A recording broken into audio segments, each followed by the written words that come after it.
বিসমিল্লাহির রহমানির রহিম। আসসালামু আলাইকুম দর্শক, কেমন আছেন আপনারা সবাই? আমি কবিতা আমিন আর আপনারা দেখছেন আইদাস মম কিচেন। আল্লাহ বরকত দিক আপনাদের খাবারে, আপনাদের রিজিকে, আপনাদের সুস্বাস্থ্যে। প্রিয় দর্শক, মেজারমেন্ট কাপ লাগবে না, ওভেন লাগবে না, বেকারির কোনো অতিরিক্ত উপকরণ লাগবে না। তাহলে কেক কিভাবে হবে? জাদু দিয়ে? হ্যাঁ, আজকে আমরা এরকম একটা ট্রিক্স খেলাবো যেখানে মাত্র একটা উপকরণ দিয়ে ফ্লেভারের ব্লাস্ট করার মতন কেক হয়ে যাবে।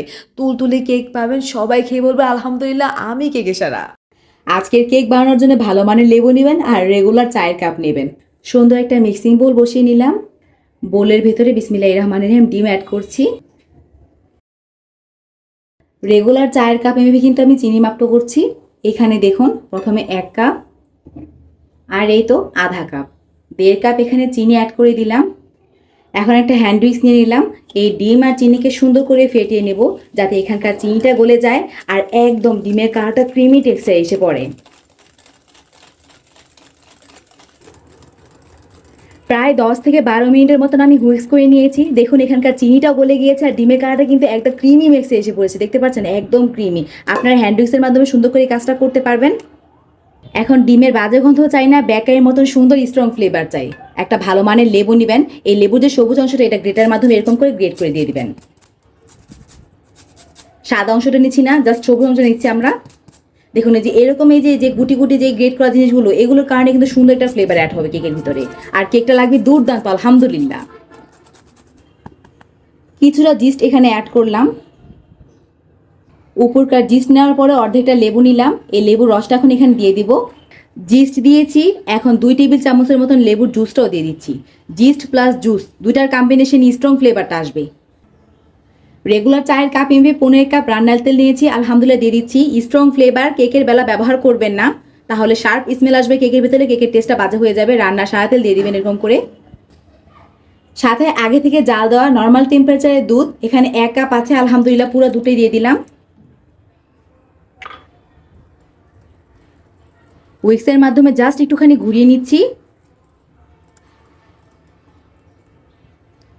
আলতো হাতে জাস্ট সবকিছু মিশিয়ে নিলাম। এখন এটাকে একটা সাইডে রেখে শুকনো উপকরণটা দেখে নিই। সুন্দর একটা মিক্সিং বলে চাল নিয়ে নিলাম। একই কাপে মেপে ময়দার মাপটা করছি। দেখুন একদম কিন্তু ভরে ভরে ডাবি ডাবি দিয়ে নিই, এভাবে কিন্তু ঝেড়ে ঝুড়ে আপনারা ময়দাটা নেবেন। 1 কাপ, আলহামদুলিল্লাহ 2 কাপ, আর এই তো দেখুন 3 কাপ। বারবার বলছি দেখুন আমি কিন্তু চেপে চেপে নিয়ে নিই, জাস্ট এভাবে হালকা হাতে নিয়েছি। রেগুলার একটা 4 চামচ নিয়েছি। 1 চামচ বেকিং পাউডার, আর এই তো দেখুন হাফ চামচের কাছাকাছি আমি বেকিং সোডা দিয়ে দিচ্ছি। দেখুন বেকিং পাউডার সোডা কিন্তু আকাশ পাতাল ডিফারেন্স, দুইটার কাজ দুই রকম। আমরা যেহেতু লেবু দিয়েছি তাই বেকিং সোডা দিলাম, দুইটার কানেকশন হয়ে একদম কেকটা ফুলে ডাবল হয়ে যাবে সাইজে। সুন্দর ব্যালেন্সের জন্য 1/4 টিস্পুনের মতন লবণ অ্যাড করছি। বেকারির মতন একটা টেস্ট আনার জন্য আমি এখানে গুঁড়া দুধ ইউজ করছি। এই গুঁড়া দুধ দেওয়ার ফলে একটা ক্রিমি টেক্সচার আসে, কেকের স্বাদ বহু গুণে বেড়ে যায়। আমি 4 চামচের মতন গুঁড়া দুধ দিয়ে দিলাম, থাকলে দেওয়ার ট্রাই করবেন অবশ্যই। এখন এগুলো চিনি নিচ্ছি।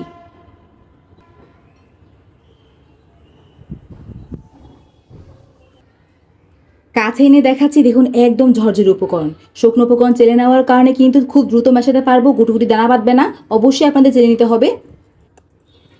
একদম পারফেক্ট। একবারে দেবো না, বিসমিল্লাহির রহমানির রহিম।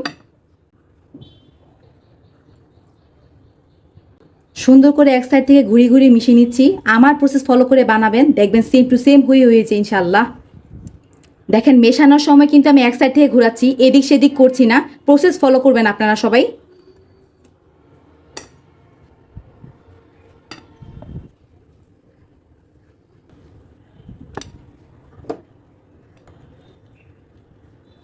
দেখেন এখানে আমি 2.5 কাপ দুধ নিয়েছি, তবে একবারে দেব না, অল্প অল্প করে দেব। আর হাতের কাছে যখনই টাইট লাগবো তখনই কিন্তু সুন্দর করে দিয়ে আমরা মিশিয়ে নেব। স্টেপ ফলো করবেন আমার।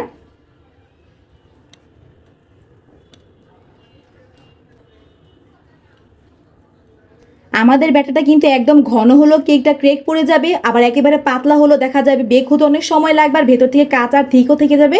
তো এই কারণে কি করতে হবে, একটা পারফেক্ট রাবারি ব্যাটার আমাদের রেডি করতে হবে। হ্যান্ড উইক্সের মাধ্যমে কিন্তু ঘুরিয়ে ঘুরিয়ে সুন্দর একটা মিশ্রণ আমরা রেডি করে নিলাম। একদম রাবারি আছে, খেয়াল করুন, ছেড়ে ছেড়ে দিচ্ছে না, একদম পারফেক্ট। এখানে যদি ছেড়ে ছেড়ে দিত তাহলে আমি আরও কিছুটা দুধ দিতাম। এখন বলছি দুধের ব্যাপারটা। দেখুন ময়দার ধরন, ডিমের সাইজ, এগুলোর ভিতরে না দুধটা আপনার নির্ভর করবে। ডিম দেখা যায় সাইজে বড়, ওই ক্ষেত্রে দুধ কম লাগবে। ডিম সাইজে ছোট, ওই ক্ষেত্রে দুধ বেশি লাগবে। তো এই কারণে অল্প অল্প করে দিয়ে কিন্তু সুন্দর একটা ব্যাটার রেডি করতে হবে। আমার কিন্তু টোটাল এখানে 1 কাপ প্লাস আধা কাপ দুধ লাগলো, ঠিক আছে। একটা স্পেচুলা নিয়ে নিলাম, দেখাচ্ছি কতটা পারফেক্ট ব্যাটার হয়েছে আলহামদুলিল্লাহ। 3টা ডিম নিবেন, 3 কাপ ময়দা দিবেন, আর পারফেক্ট ওয়েতে রেগুলার কাপে নিবে এরকম ব্যাটার রেডি করবেন। একদম শাইনি লাইট স্মুথি ব্যাটার। টিনি নেওয়ার জন্য কিন্তু একদম রেডি। আমরা টিন রেডি করে নেব।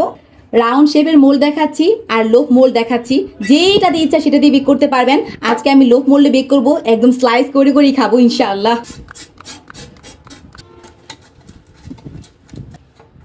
টিনের ভিতরে 4 সাইড থেকে অয়েলটা গ্রিস করে নিলাম, আর আলহামদুলিল্লাহ বেকিং পেপারটা বিছিয়ে দিলাম, যাতে সহজেই টিন থেকে এই কেকটা ডিমোল্ড হতে পারে।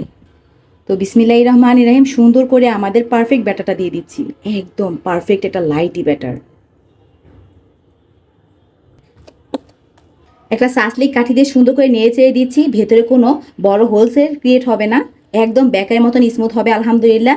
এখন আমি আপনাদের সব থেকে সহজে চুলে গিয়ে বেক করবেন সেই প্রসেস দেখাচ্ছি। চাইলে আপনারা ওভেনও করতে পারেন, ওই একই সময় নিয়ে আপনারা ওভেনে করে নেবেন। হাইটাই কিন্তু আমি আরেক চুলে প্রিহিট করতে বসিয়ে রেখেছিলাম। দেখুন প্রিহিট করা হাইট এখানে বসিয়ে নিলাম এখন। আর যারা নতুন তারা কাঁচা ঢাকনা ব্যবহার করবেন, এরকম করে প্রিহিট করে নেবেন আগে থেকে, তাহলে রেজাল্টটা খুব ভালো আসে। বিসমিল্লাহির রহমানির রহিম। একটু সাবধানে দিয়ে দিচ্ছি যেহেতু গরম। আলহামদুলিল্লাহ সাইজে কেকটা বড়, লো আঁচে বেক করব। আমি একদম 45 থেকে 50 মিনিট পর্যন্ত অপেক্ষা করব। পরবর্তীতে সঠিক সময়টা আপনাদের জানাচ্ছি। আমি 45 মিনিটের সময় চেক করেছিলাম, তখন অনেকটা কাঁচা ছিল। আমি পুরো 1 ঘন্টায় লো আঁচে রেখে বেক করেছি। এখন চলুন দেখিনি। বিসমিল্লাহির রহমানির রহিম। শুকর আলহামদুলিল্লাহ, পারফেক্ট তো দেখে মনে হচ্ছে, তারপর সেন্টার থেকে চেক করিনি। দেখেন আমার কাঠিটা একদম নিট আর ক্লিন। সিলভার ঢাকনার হাড়ের কারণে সুন্দর কালার এসে পড়েছে। কাঁচা ঢাকনা ব্যবহার করবেন, এরকম কালার না আসলেও ঠিক এইরকম একটা কেক পেয়ে যাবেন। কিছুটা লেবুর রস আর 1 টেবিল চামচ চিনি আমি একসাথে করে রেখেছিলাম, এটা এখন এখানে দিয়ে দিব।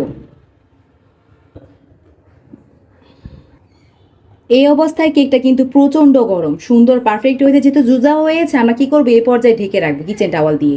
সারফেসটা উপর থেকে একদম পারফেক্ট থাকে, ভেতর থেকে আলট্রা ময়েস্ট কেক আমাদের হয়ে যাবে। নর্মাল টেম্পারেচার আসার পরে ডিমোল্ড অপশনে যাবো। সুঘ্রাণে পুরো ঘর মোমো করছে। নর্মাল টেম্পারেচারে কেকটা এসে পড়েছে। সাইড থেকে স্পেচুলার মাধ্যমে ছাড়িয়ে এখন একটু ট্যাপ ট্যাপ করে নেব, তাহলে এসে পড়বে আমাদের তুলোর মতো তুলতুলে কেক। দেখুন নিচ থেকে কতটা পারফেক্ট হয়েছে। পেপারটা সরিয়ে দেখাচ্ছে আপনাদের। চারো সাইড থেকে দেখতে একদম পারফেক্ট, মনে হচ্ছে বেকারি কেকটি আমি প্লেটে রাখছি।